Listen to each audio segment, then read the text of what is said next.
Neighbors from Hell, an American bedtime story by Jan Frel and John Dolan, illustrated by Kharecko and published by Feral House.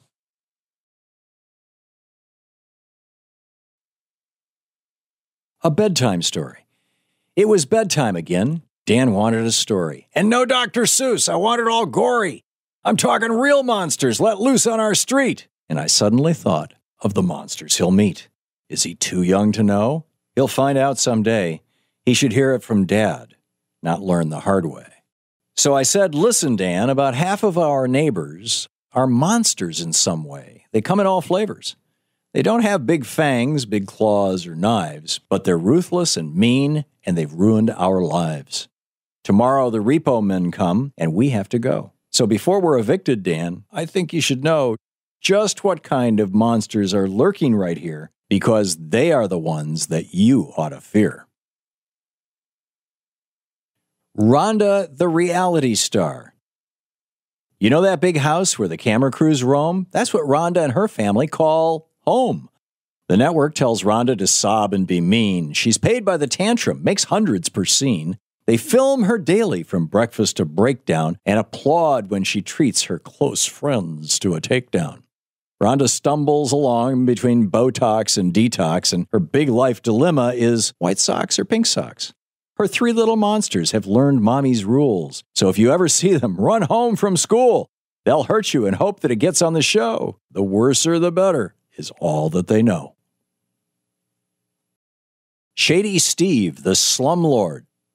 Our next monster, Steve, isn't bloody or scary. He's smiley and sneaky, but mainly he's boring. He docks and smiles till he's lulled the unwary, then eats you alive right while you're snoring. Steve's a slumlord. He rents to the poor. He counts up their money and it never comes late.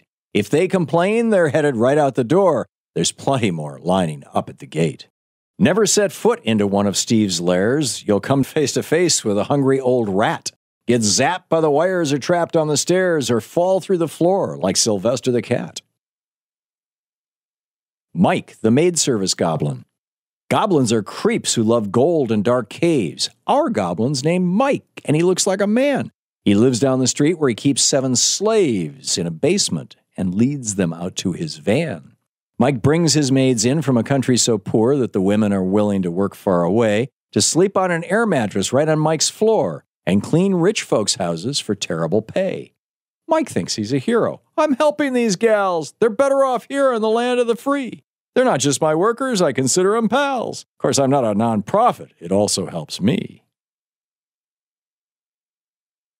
Lobbyist Bob, the prison profiteer. Trolls, they're the worst. They gobble the meat, then crunch up your bones, and there's one on your street. See, a troll has no conscience. It'll do any job, no matter how dirty. Our troll is named Bob. He's a smooth one, this troll, and he lobbies the state. Some rich friend of Bobby's are in the correctional biz owning prisons for pay, where inmates can earn up to $8 a day. The troll and his friends push for harsh laws because money is always their favorite cause. The longer a convict stays in their power, the longer he works for $1 an hour. Jane Money, the bitter day trader. Our neighbor Jane Money, your old babysitter, was so sweet and loving before she got bitter. She taught you to sing and baked you small pies. She combed down your hair to soften your cries. That changed the year she became a day trader, thanks to the trust fund her dead uncle gave her. Since then, it's been nothing but threats and citations about parking and garbage and prompt litigation. I can't quite explain how Jane got off track, if money alone can turn the heart black. But I know every year, as her bank account grew, she got mean, she got cold, she forgot about you. Shelley, the real estate snake. Shelley's a real estate star and a snake with a smile so easy to like. Buyers can't tell her warmth is a fake until she goes in for the strike. Shelley's the one who sold us this place. She said that the block was about to emerge. With lots of potential and plenty of space, the price for this shack now looks like a splurge. The mold is a forest and every door tilts and slimy cockroaches skitter and slide. If you must use the bathroom, remember your stilts, and a trip to the toilet is a white water ride. Paul, the mortgage loan officer.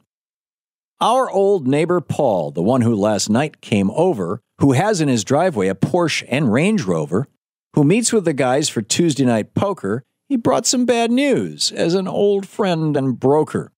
I signed a smart deal with Paul at the end of '08, but I missed the fine print about adjustable rate. Paul didn't tell me that by the spring of '09, my interest would double and my credit decline. I saw a new Paul when he knocked at the door. Heads up, this house isn't yours anymore. You're way too late on the mortgage you signed. 3 payments missed. Your title is mine. Farewell.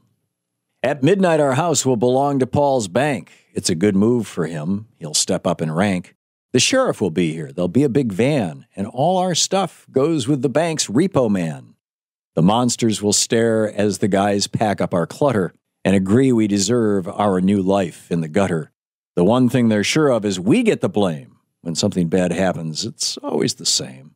I don't understand why it's ending this way, and I never thought I'd have to say, we'll move in with Grandma and travel by bus. Beyond that, I don't know what'll happen to us.